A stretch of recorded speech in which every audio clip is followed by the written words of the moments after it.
fellow geeks and gamers, Matt Lemke here with 3 Gamer Goggles, and today we have another flip through for you. This one is on Rift's Ultimate Edition. For those of you that know me know that I have played Rifts before. Actually, it was one of the first role-playing games that I started playing back in the late 80s, early 90s-ish. So Rift's Ultimate Edition was what I thought was going to be a totally new, updated edition with all kinds of new rules. This was printed in August of 2005, so it's a little dated, but I've also been removed from the Rifts universe since probably around 2000.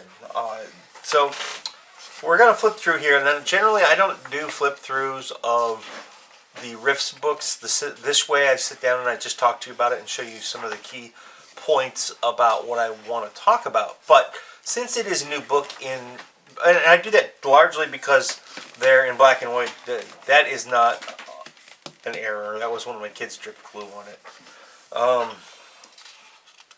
Is that they're in black and white, and they generally have a lot of text, so they're not the best books to look at. But this one does have color pictures in it, so I'm going to actually do the flip through.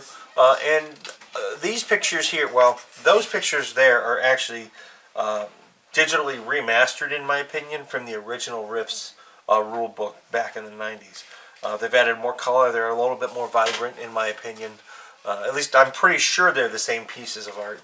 And then here are different highlighted pieces of art from the different books throughout the Rifts universe. This is actually, I think, one of the original pictures, or maybe this is in the Zytictic World book.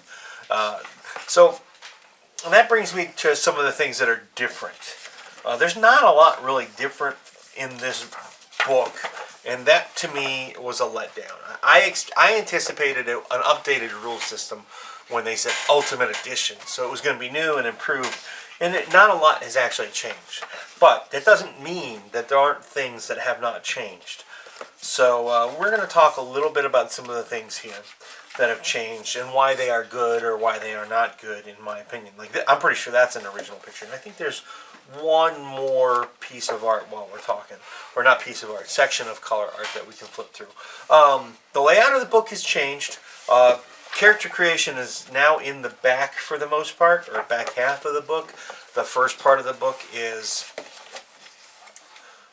background and things of that nature.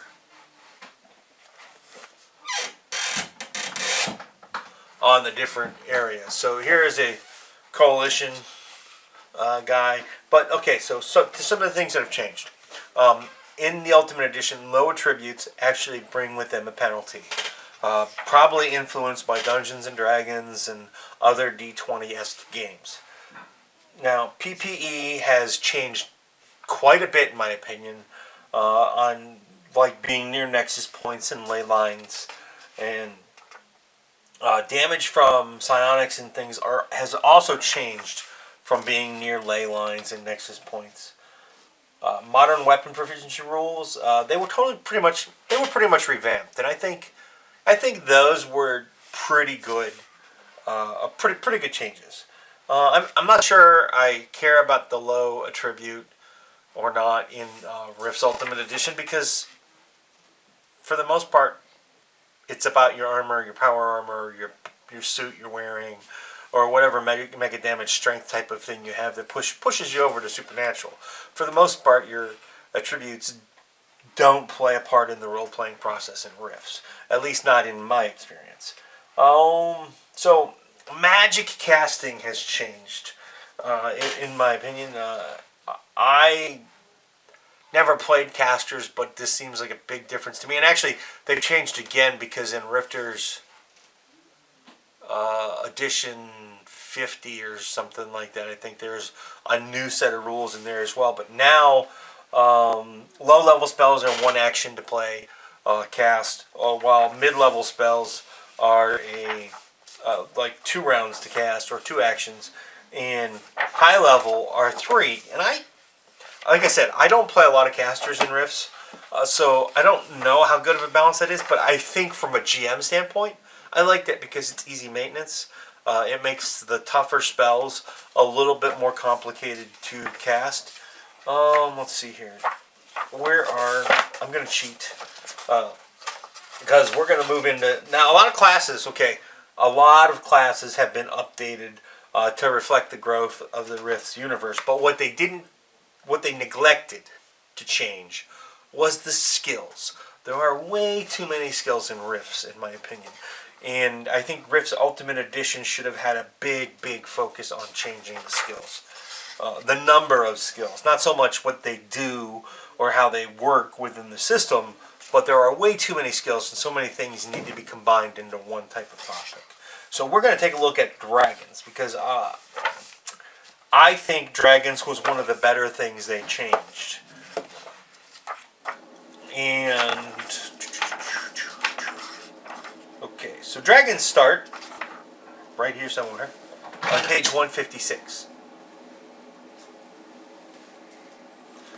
And we will go over here and we will zoom in. Maybe, if I can find what I'm looking for.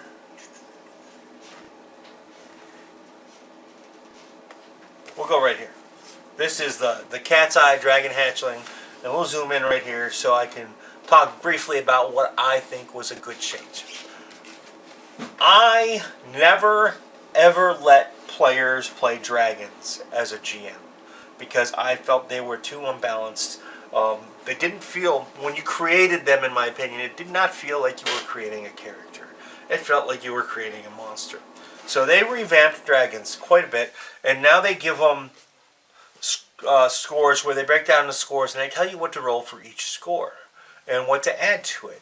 And I played around with it a little bit. I rolled up a few. It feels like to me like I'm actually making a character with the new dragons, albeit I think they're still quite powerful and maybe too powerful for a PC.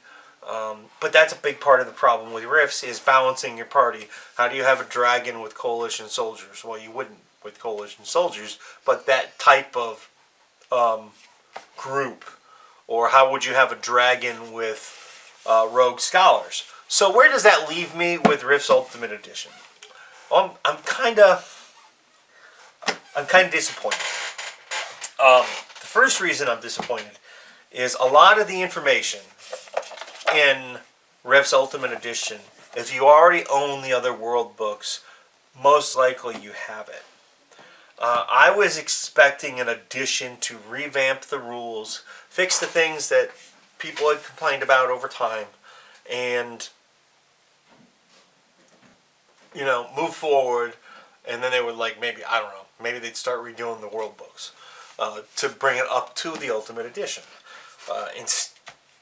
There's one other thing that I did a little bit of research on because I was disappointed.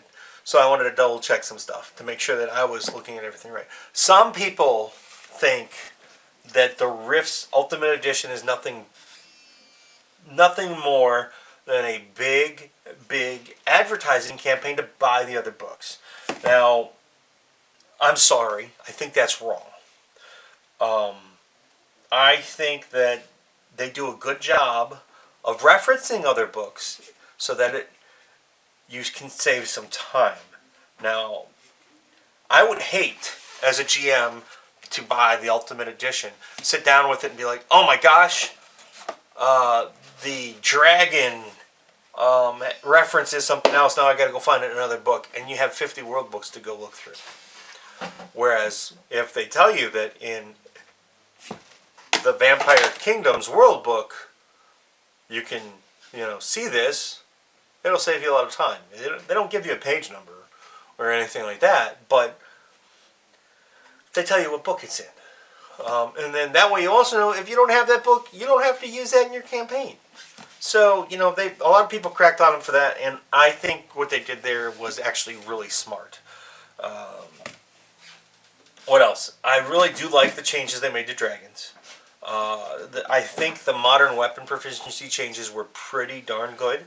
I think they still needed to do a lot of work with skills and character creation. I think that is, aside from the headache of mega damage being so large within Rifts, I think if you fix character creation and skill usage, I think you will have a pretty solid game. As for the book itself, if you are a longtime player and you already own 80 or 90% of the world books, this is probably not the right investment for you. But if you are new to Rifts and you are getting into it and you think that this is a game you're going to play, this is the book to buy. This book gives you a lot of other information, a lot of information on all. It has just about all the skills in it. It has nearly all the, well, it has nowhere near all the OCCs, which is what I was going to say. But it has more than enough OCCs that you can play a non-mega damage campaign, you can play a mega damage campaign, you can play a demon hunting campaign, you can play a dragon campaign, you can play pretty much whatever you want with this book. And that's what makes it a gem.